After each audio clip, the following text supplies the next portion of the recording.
to the Simplify Church podcast. Welcome to the studio. Man, we got a great show today. We got such an important conversation we're going to get into as we are going to be talking about the reality of criticism in ministry, how to have that grace under fire, how to rightly respond to something that, man, is just, it kind of walks hand in hand for those that are actively involved in ministry, regardless of your role. We often come up against it. So we're going to be getting into that today. I can't wait for that conversation because I know that, man, this is something that we hear a lot about and certainly have experienced over the years. No shortage of that. I don't know of any pastor, Greg, that has walked through any length of ministry or any role in ministry and has escaped without some level of criticism, whether just or unjust. So I'm excited about that conversation. But yeah, just the guy who's been one day, yes, on the field. Yeah, that's the only guy. That might be it. Yeah, your first day might be the only day. Yeah, because by day 2, somebody's got something to say. So, like, I noticed you parked there. Why'd you park your car there? That's right. That's my spot. You can't park there. Yeah. I mean, my grandfather laid the bricks to the asphalt out there, and I understand that asphalt doesn't have bricks, but that doesn't stop people from having some sort of justification. But no, I think it's going to be an important episode. But as always, we're so pumped to have you be a part of the Simplified Church podcast. This is such a great family of pastors, leaders, volunteers, folks that are in the everyday trenches of the complex, life-giving and life-taking reality of ministry. But Greg, man, I always like to check in on you, my guy, man. We're getting close to Easter. Weather's changing, life's happening. What's going on with you, bud? Oh man, just trying to keep up with all of the different things going on. Yeah, Easter is rapidly approaching and trying to get lots of things done. Start year number 38 on Wednesday, and so that'll be fun. I'm assuming you mean your birthday and not how many years of ministry you've been in. Yes, no, not this time. It just feels like year 38. It just feels like year 38 of ministry. But no, I got a birthday this week, so another year older. Oh man, happy early birthday, man! Yeah, thanks. That's exciting. Yeah. Should we sing? Should we go ahead and just? Probably not. I mean, no. Okay, I was going to offer it, but. Recognizing that'd be super awkward for all of our listeners. Just be like, really? This guy's going to sing? Yeah. You can sing to me later. It's okay. I will. Yeah. You better believe it. But yeah, so trying to get all of the different things going so that, Easter will be here before we know it. And, so yeah, craziness, but things are good. Things are good. And, started a new class that I'm teaching for 12 weeks at our church. Zumba. All right. Yeah. No, this time Bible interpretation. So. Okay. Yeah, that's hard to work out to, but I like the. It is. I like the energy. Yeah. Well, I've been trying to get some tips from. Oh gosh, what was his name? Richard Simmons. Oh, Richard Simmons. That's the guy you go with. Okay. Yeah.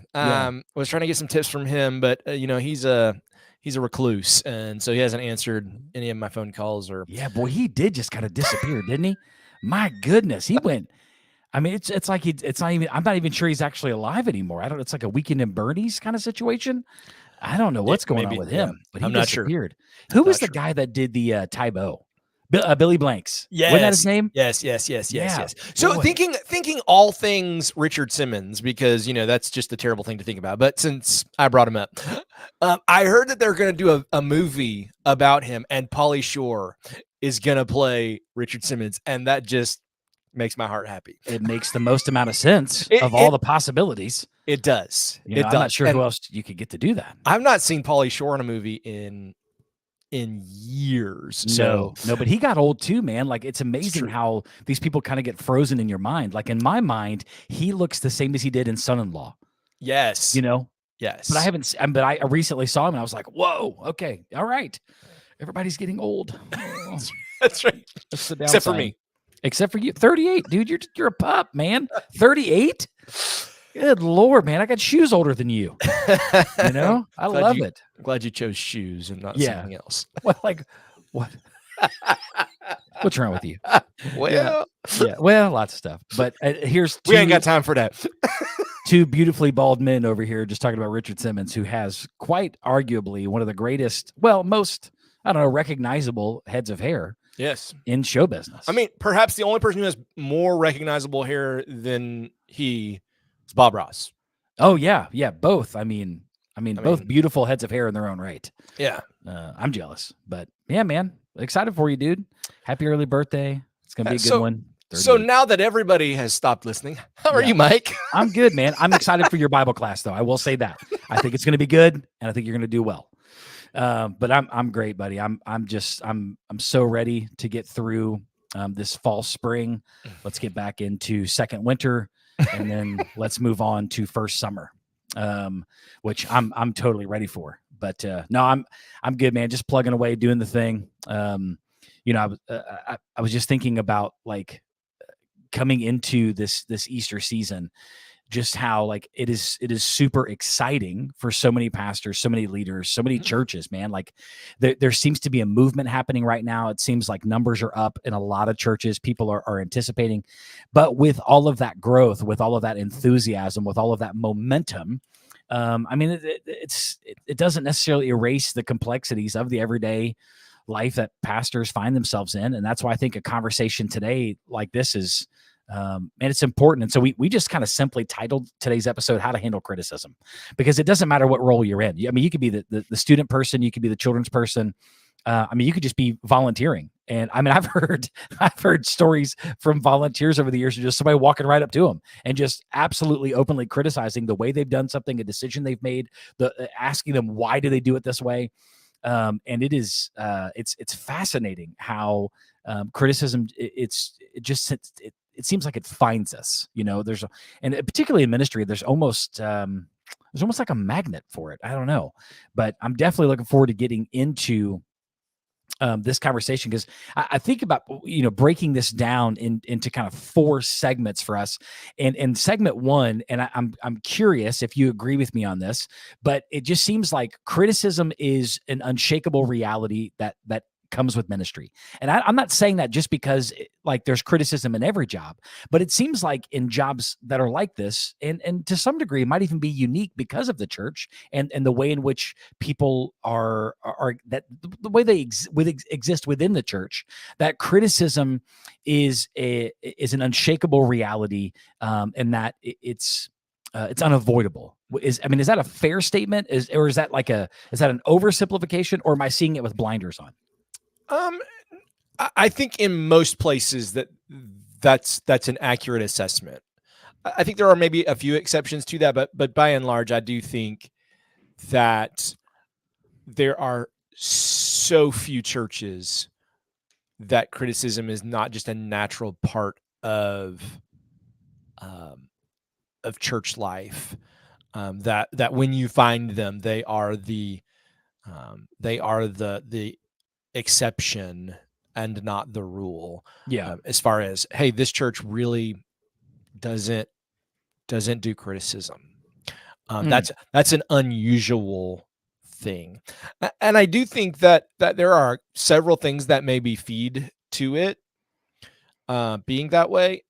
And I think one of them is, by and large, especially in traditional Baptist polity, so where congregational rule is in effect, Sure, it's even more prevalent than in some other forms of polity and church governance, because, well, I get to say my piece. Oh yeah, you feel like you're entitled. Yes, you get to hear what I have to say. Yeah. Yes. Where when that's not your polity, there might still be people who fuss.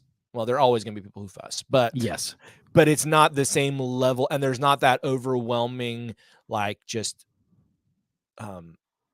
feeling of, well, I'm due this opportunity, sure, to speak to this, and so I'm going to. And so I think that fuels it. Yeah, I would agree. Yeah, that part of it definitely makes a lot of sense. But isn't okay, when we talk about criticism, is it fair to say then that criticism's typically always seen through, and maybe always is too definitive, but it seems like it's always seen through the lens of negativity? That, like, we always, well, I'm open to constructive criticism, and it's like, well, Right. it just seems like we know that it often just feels like that when someone wants to be critical or say something critical, that it's generally coming from a place that is super negative, and it's going to Yeah. put us back on our heels, and we're going to be defensive. Yep. But is it possible for us to reframe and think about criticism, that not all criticism is bad, that some criticism can be good? Sure. And I think that's 100% true.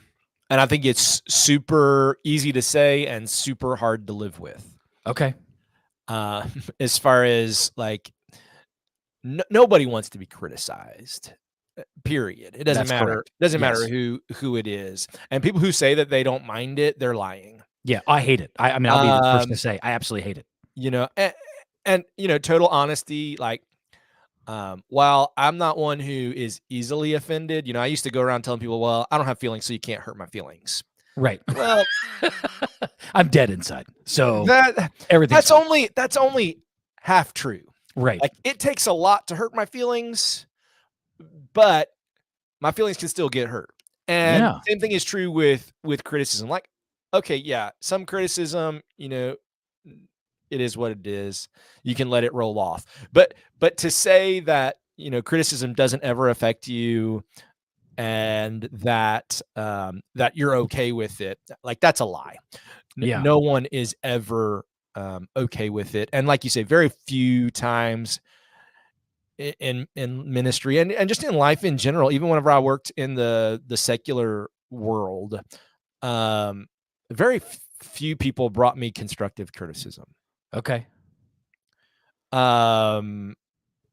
Some, but very few. Most of it, and it was more preferential criticism, as far as like, well, I prefer this other thing instead, or my preference is for that and not that, and so I think you are a terrible person because you Yeah, don't and agree that's with hard. me. That's hard to process, man, and that's even harder to It is. delineate at times, Mhm. because I think to some degree, like, criticism, it needs to be present.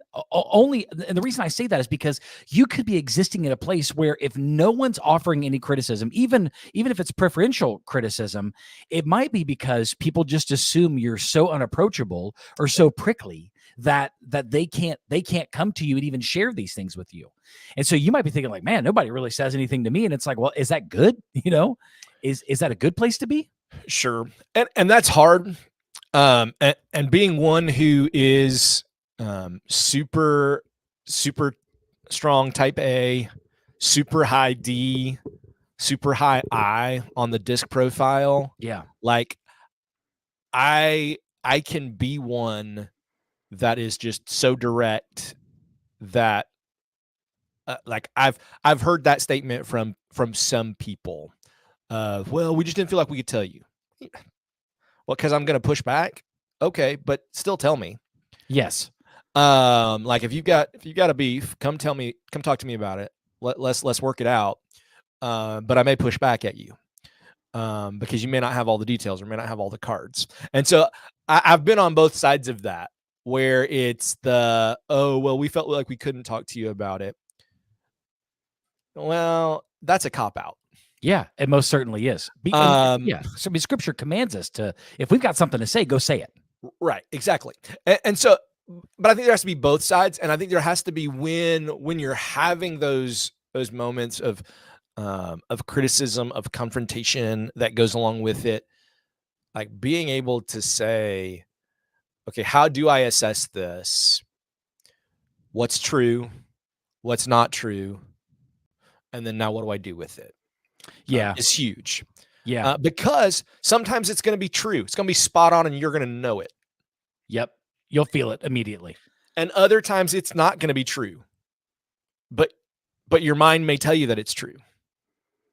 Oh, yeah, that people-pleasing side could easily crop up, and Yep. you're like, well, I'll receive this criticism, and even though I don't necessarily agree with it, out of fear of a damaged relationship or a fear of making things worse, then internalize that and try to make adjustments based on that. That's kind of what you're saying? Yeah, and owning things that we know really aren't true, but we're buying into it because, well, that person said it was true, so it must be true. Yeah, you have to ask questions of criticism. And so, but I think you're 100% right that if we just completely ignore criticism or reject it as well, that person is just out to be mean. Sure. That's not going to be a good spot for us to be in. But at the same time, being able to rightly assess and to know, is this something I need to take seriously? Is there something that I need to respond? Yeah. Is there an action that I need to change? Yeah. Whatever. But to just blanketly write it off, I think it is a super dangerous place to be. Almost as dangerous as the extreme opposite, where you take every criticism so personally that you're constantly changing direction and constantly backpedaling and constantly placating to anyone and everyone who, fusses about anything. Like, you're not going to get anywhere. No, it makes things worse generally. Yeah. So how do you balance that out? How do you learn to handle those moments so that they don't eat you alive, and so that you're able to continue to do the work that you've been called to do, which is not simply to address criticism? Yeah, I mean, I totally agree with that, and I think it is important to have a process for how to handle it. And I think if we do anything today, it's to equip leaders and pastors, particularly with these steps. Like, here are some simple steps that you can. And honestly, of all the episodes, the ones that hit so close, like this, like that, just really pinpoint a specific area of pain that kind of is a continual presence in our lives. It's good to write these things down, even put them on a little card and place them somewhere in your office or on your phone or just someplace you can access, because sometimes when we're in the moment, we often forget, like, man, how do I handle this? And I think part of that too, man, is because criticism is so present in ministry because it can come from so many different places. Yep. And it can come from so many different places at one time. I mean, if you think about this, man, like, especially for those that are in pastoral ministry, you face criticism from folks in your church, from folks on your leadership team, from folks that are often peers, folks on your team or your staff. You can get shots fired at you from, like, the broader community. You can get criticism at home from a spouse or a child that just feels like you're given too much time. Or, I mean, just like, holy smokes, like, you can really feel like you're taking friendly fire from the enemy. Like, it just feels like it's coming all around you. And so I think the first step in this, man, in accepting kind of the reality of criticism, is understanding that it comes from a lot of different places. Mm-hmm. We live in ministry. You can live, we can live very public lives. And so it's kind of just, it's a natural, magnet for it. But just saying that, like, criticism hurts. It hurts.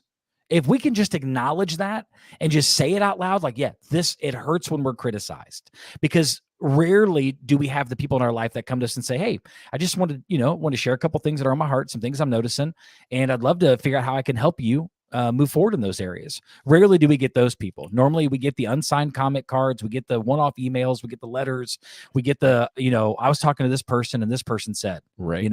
That's what we get. Well, one encouragement, pastor, church leader, anybody who drops an unsigned comment card in the box, throw it away. Don't even read it.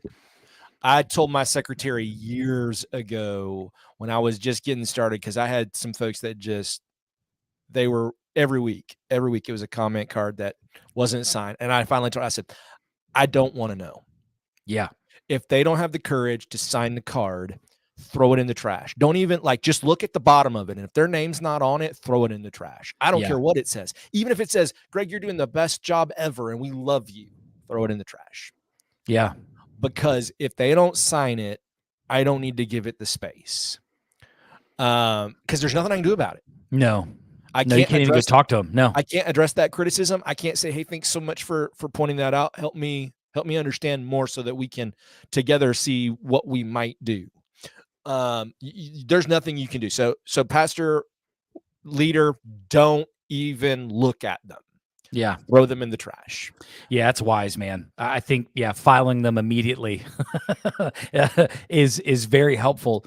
And I think, the other side of that too, man, is kind of the second segment of this is, to position ourselves that if we recognize that criticism is going to come, and regardless of the person like that's giving it, because it's going to be easy for us to go, well, I know that person and they're always critical, or I've heard this before, and this is, instead of like immediately trying to justify it, immediately trying to compartmentalize it, is to make the decision to respond with grace. And I'll be the first to say that I have not always done well with that.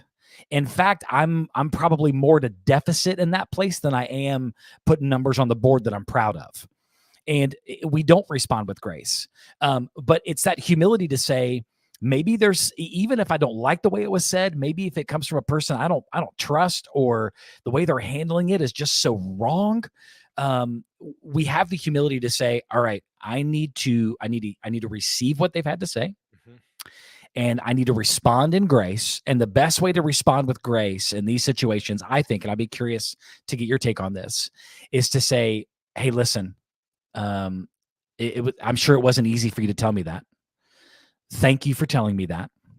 And I'm not going to respond right away, because I would like some time to think about this. I would like some time to pray about this. I've got some folks in my life that I trust their judgment, and I'm going to share this with some people to see if what they think about it. And so I'm just going to take some time, and then maybe we can get back together in a couple of weeks and talk about it. And that says, I've heard you.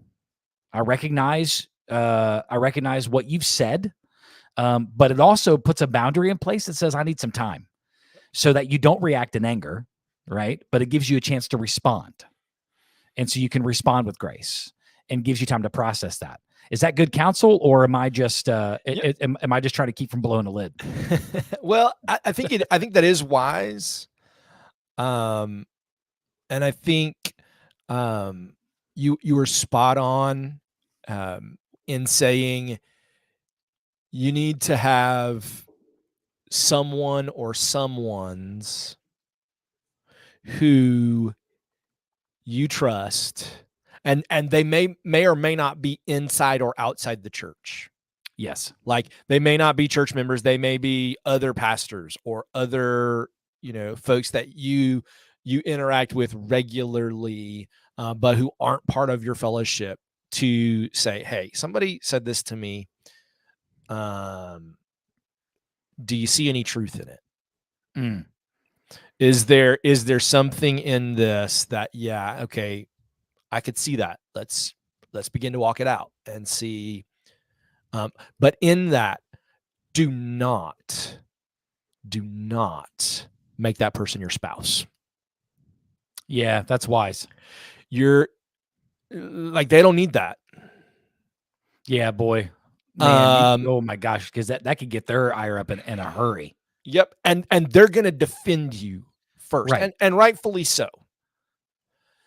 But they don't need that, to, oh, well, that person's upset. Even if you try to keep from them who it came from, like, they're not stupid. If they're around your church, they're probably going to know who would say that. Yeah, they could probably point about it. They could probably tell you before you even finish the sentence. And did Carl say that? Yeah, and they don't need it was that. Carl. They don't need right. that. So I would say, make sure it's not your spouse. Make sure it's somebody that you trust with it, and say, is this truth? It's another beautiful thing about churches that have plurality of elders. Yeah. To be able to say, okay, help me. Is this true? Is there anything in it that's helpful? And if there is, okay, what's the process? How do we begin to address this thing? Or is it really just personal preference? Or is it really just holdover from the last decision that we made that they didn't like, or whatever? But owning that and beginning to process it so that you can move forward. Because if we don't process it, if we don't deal with it, it will cripple us. Yeah, 100%, dude. Oh my gosh. Either because it will cause us to think that there are fires that there aren't. As far as like, oh, well, there are lots of people who are upset because, when one person thinks it, then lots of people are thinking it. Well, maybe that's true. But also maybe, well, people are saying can also just mean one person. Yeah, those are dangerous statements in churches, man. I get so tired of hearing that. Like, well, I've heard from a lot of folks, or man, I just, this is what people are saying, and it's like, who, what people, how many people, Yes, and why name are them? Name them for me. Yes, and why are they not talking to me? Why are you the spokesperson? Right. Am I so unapproachable that the mob had to elect a foreman? Right. To come before the wizard, and Right. and say something like those are dangerous statements. That's why you got to have people sometimes to help you have, to have a cooler head that'll prevail. Right. Exactly. Exactly. So they can point out and say like, man, listen, dude, we've been around you for this amount of time, and we've not seen that, we've not heard that. So maybe we need to help you have a further conversation about this, because this is news to us as well. Yep. That's what's crazy about it, man. But I do think on the other side of this, what's interesting about handling criticism, especially if we can handle it with grace and we can handle it the right way, is there is a really unique opportunity within criticism that it can actually result, again, if the gospel's at the center of all that we do, and that's a big running theme for us on this podcast. If the gospel's at the center of what we do, it can actually help deepen relationships. Mm-hmm. Because it can allow for you to come back and have a conversation, one of two conversations, right? And I think, Greg, you've hit it to one of them, but I think one of two conversations, man. One conversation is, hey, you've said this, you pointed it out, and man, after talking about it, after praying on it, after getting counsel in my life, you know what? I think there's some merit to what you're saying, and I'd like to talk more about that. I'd like to ask for forgiveness for if this has offended you or hurt you or been a challenge for you, but also I'd like to know more, just like what your thoughts are on it, where it came from. So it does have the opportunity to open dialogue, to deepen some relationships, but it also has the opportunity to come back and say, hey, I've done the work, I've prayed, I've talked, I've sought counsel, and we're not seeing it from your perspective. And I think we need to have another conversation, and does have the ability to help maybe reveal the fact that what this person was criticizing you about is not actually the real problem. Right. That there's a deeper struggle going on. Yeah. And this was the funnel by which it came through. And now we have an opportunity to address something deeper. Now, I'm not saying it's always going to work out, rainbows and unicorns like that, right? But there's an opportunity for it. Sure. So let me spin it back to you, because I think you're spot on. Okay. And so from your experience, when criticism has come and it has actually been constructive, like how much more like genuine and relational was that coming from, versus just the, well, I just don't like this, or I think you should do this differently kind of criticisms. Yeah. You understand what I'm saying? Like, yeah. What's the difference? Because I feel like for me personally, in the moments where there's a constructive, hey, I see this and I think you could maybe do this better, and here's how I would tweak it, so it would be better, so that you would be better. The few times that that's happened, it's out of genuine relationship. Yes. And genuine want for me to be better, and not to be better for them. Right. But to be better for me. Yeah, I think those moments have happened, and I'll say that even when it came from a place of genuine concern and genuine care, it still did not stop me from initially getting defensive, sure, or butthurt. Mm-hmm. And that, and that's because those just reveal deeper issues that I've been working on really the last couple of years in a big way. But if given enough time and given enough counsel, I can see like, well, that really is coming from a good place. And that really is coming from a place of care. And I don't need to respond the way that I responded. versus it coming from a place where it just feels like a blatant attack. And I don't know what to do when it comes from a place of a blatant attack. I don't know how to meet you there. You know, that's harder to do, which is why it's so important not to react to it instantly, but give it some space to breathe. You know, because I think if I can give it some space to breathe and I can invite more people into the conversation and I can ask for more dialogue, then we can get to a much healthier destination. Yeah. But criticism is tough, man, in that way. But we have to believe that at the end of it, at the end of whatever conflict that criticism can create, boy, how about that for an alliteration? That whatever it can create, boy, you can take the guy out of the Baptist, but you can't. Anyway, the reality is there's an opportunity for a deeper relationship, but it's much harder. It is much harder to get to. And I think that, you know, that for me kind of transitions into, you know, kind of this third and fourth segment of this. But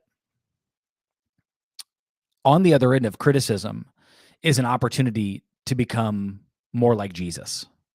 Sure. And I think that's the greater win over the people pleasing, over the instant relational impact or the organizational impact of whatever that is. There's an opportunity because I think about Jesus, man. I think about Jesus was, it never sinned, but was constantly around sin, lied to, lied about, mocked, falsely accused. You know, people tried to manipulate other people, you know, to get to him. Like, and at the very least was consistently criticized. Right. And yet he never responded in a sinful way. And he kind of gave us the perfect example of how to handle criticism. Sure. Which is to never, you know, like he didn't crawl in a hole. He stood up for what was right. Challenge people, but in a way that was so good and so perfect, you know, that I wish I could do that. Yeah. The one thing that Jesus had was, though, their criticism wasn't real. That's true. Like, as far as like, yes, it really happened, but it wasn't truth. Yes. And yes. So sometimes for us, it's going to be true. It's going to be true. And, you know, but you're 100% right that he displayed for us the perfect way to respond in those moments. And with God's help, we can become better at that. Yeah. And I think, like so many other things, it comes down to how do we model this for our people? That's good, man. Because they're not going to learn it from the world around them. No, they're not. Oh my goodness. We this is just constantly like people on the trigger, man, ready to pull grenades left and right. And so we have to be able to model this for our people, to say, okay, when is it right to criticize? When is it wrong to criticize? In what way can I shift what I'm trying to say and what I'm trying to do to position not from a place of saying, here are all the things I think are wrong with you and you need to do something about it. Right. To, man, I'd love to just walk with you for a while and just get to know you and do some stuff, and let's just walk together. And while we walk together, let's talk. Let's do some things. Yeah, relationship can definitely fill the void that oftentimes is the pocket that criticism is created from. Yeah. Well, and when you know the heart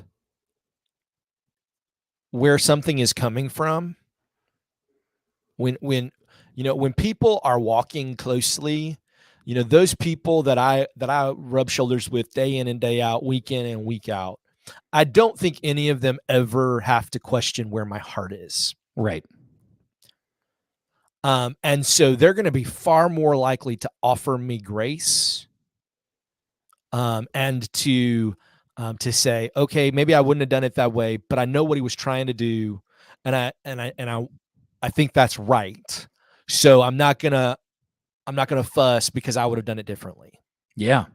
Yeah. Versus, well, I don't know them and they don't know me and we don't have a relationship.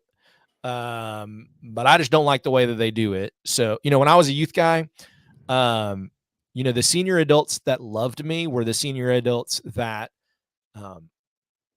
came and they hung out with students. Yeah. And they knew you. And they knew me. Yeah. And they were able to help manage some of the others who didn't love me so much. Yeah. Yeah. When you are in real relationship, criticism shifts from a desire to correct or modify a behavior so that I feel better to how can I help them develop and become more like Jesus, but not blow them up. Yeah. And not cut them unnecessarily. Yeah, it's important to model that. It's important to teach that. It's important to go first in trying to help shepherd our people into those places. But the reality is that, dude, there are just a lot of pastors that are listening to this and they're like, man, that sounds nice. Sure. I wish I had an environment like that. And there are some folks that are just consistently under the pressure of that, feeling the weight of criticism, and to some degree even feeling a level of like decision paralysis because they don't know what to do or what they can do because they're just sick and tired of knowing that whatever decision they make, to some people it's going to be the wrong decision, and boy oh boy are we going to hear about it. Yeah, well, and to a certain degree, Mike, you just have to own that. Yeah, that's a good that's good. That's a good point. I mean, it's hard to do though. It is 100. Like, it's so easy to sit in this chair and say you just got to own it, but you do. Like, you have to know leading means not making people happy all the time. Right. Yeah, it's an unavoidable reality. It just is. I heard a quote the other day from I think oh gosh, I can't remember the name of it, but it was on the podcast that Carrie Newhoff does. Okay, on leadership. And the definition of leadership was something in the veins of disappointing your people at a rate that they can handle. That's leadership. That is gold. If that's leadership, I'm killing it. Yeah, man. Ooh, yeah. I got a steady pace and making people sad. Yes. Yeah. But to a certain degree and within boundaries, that's true. Yes. Because there's a difference between leading and managing. Yeah. Leading means that change has to happen and that we're going places that are not where we are. Managing is just maintaining what you have. Yeah.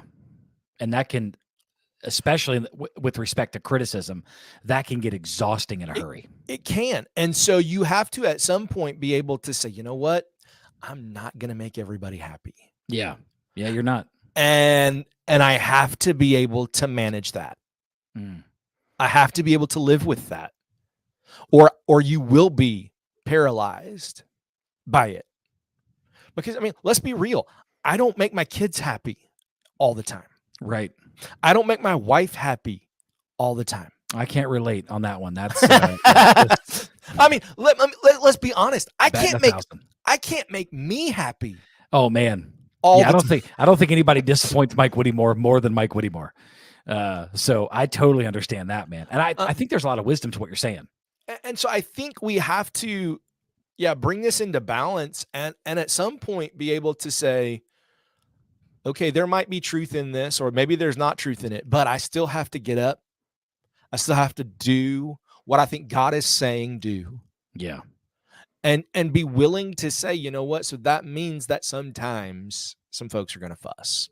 Some folks are not going to love it. But what I've found by and large, and this is not, I've not been everywhere. I've not experienced everything. But by and large, the people in your church, they love you. If you're their pastor, they love you.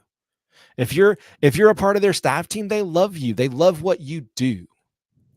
It's the the one or two or the handful that don't, and they're vocal, they're loud. Yep. They may have some good influence, or they think they have good influence. Like those things I have to remind myself of regularly. Like, okay, is it true? Is it healthy? Is it helpful? Where is it coming from? And again, even somebody who doesn't have my best interest at heart can be right sometimes. Oh yeah. My goodness. But we have to assess that and then be able to figure out what's going on and how do I work this out? How do I do this? You know, what's going to allow for me to continue to do what I'm about doing, so that I can do that. Man, Greg, I love that, dude. I do. I think that's such an encouragement for us to how to handle this, and even just asking those questions. You know, what is true? What is healthy? You know, what is helpful? Where is it coming from? Those are really important questions. And I think even as just to kind of land the plane in this fourth segment, I think just remembering that even while you're asking those questions, when you're in the midst of criticism, especially when criticism feels really unfair, it feels targeted, it feels like there's no win. I have found peace in one thing consistently, and that is even in the midst of criticism, where it feels like a lot of people are against me, Jesus is for me. Yeah. He's for me, and nothing's going to change that. You know, there is nothing that is going to separate me from his love. Not even when people try to make me feel like that. Maybe, you know, I may be separated from his love. And I think that is such an important practice for people in ministry and in leadership to implore on a regular basis, is the constant renewal of the mind in the truth that Jesus is for you. He loves you. You're not a disappointment to him. And there is no end to the grace that he wants to extend and show you and grow you with and mold you by. And I think that can just be such a peace if we let it in the midst of criticism, particularly when it's coming from a place that I just don't know what to do. Yeah. You know, I think that's an encouragement. It 100% is. And man, pastor, church leader, if you're in that spot right now, like, don't give up. I can't promise you that it's going to be better tomorrow. Yeah. But I can promise you that God is good and he's faithful. And that if you'll continue to be faithful, he will do in you what pleases him most. And he will sustain you. And so don't give up on that. Rest knowing that that indeed, yes, God is for you, and we're here for you. Yeah. I don't know what we can offer to you besides some encouragement and some witty banter, but we would love to be able to continue to provide whatever encouragement we possibly can to you. So always feel free to drop us a note, and if there's a way that we can encourage you, we would sure try. Yeah, that's easy to do. Podcast at simplifiedchurch.com. Shoot us an email. And honestly, you can reach me directly. It just Mike at simplifiedchurch.com. You can send one to Josh, our fearless leader, at simplifiedchurch.com. I mean, there's all kinds of ways to reach us, to just have a conversation, to have some encouragement. Love to jump on a Zoom call with you and just see how you're doing. Because sometimes we just need that. But man, we pray that today's episode, because I knew it was going to be such an important one, what is a helpful episode to you. And it's one that you might come back to. You might share with a friend. We'd love for you to do that, especially helping this podcast get out in front of as many pastors as possible, because we love to resource everyday folks just like you, everyday leaders, volunteers, elders, whatever your role is. We love knowing that we can be in your corner. So make sure you do that. You can head over to Apple Podcasts or Simplify, and you can rate and review the show. Man, boy, that's a huge help in getting us out in front of more folks. But we're here for you as always, man. The Simplified Church family has a lot of stuff to do to help outsource the overwhelm that comes with ministry. So you can always head to our website, simplifiedchurch.com, and get some more information, set up a time to even book a call to find out other tools and resources we have that can be helpful to you. But we're excited for this year, gang. We have so many more episodes in store. We have a lot of great content coming up this year. So make sure, you subscribe to that podcast so you don't miss it. And also you can watch these episodes on YouTube as well. So all kinds of ways to keep connected to what's happening here. We're so thankful that you're part of this family and that you're in ministry, doing the hard thing every day. So we're praying for you. We love you. We'll see you next week.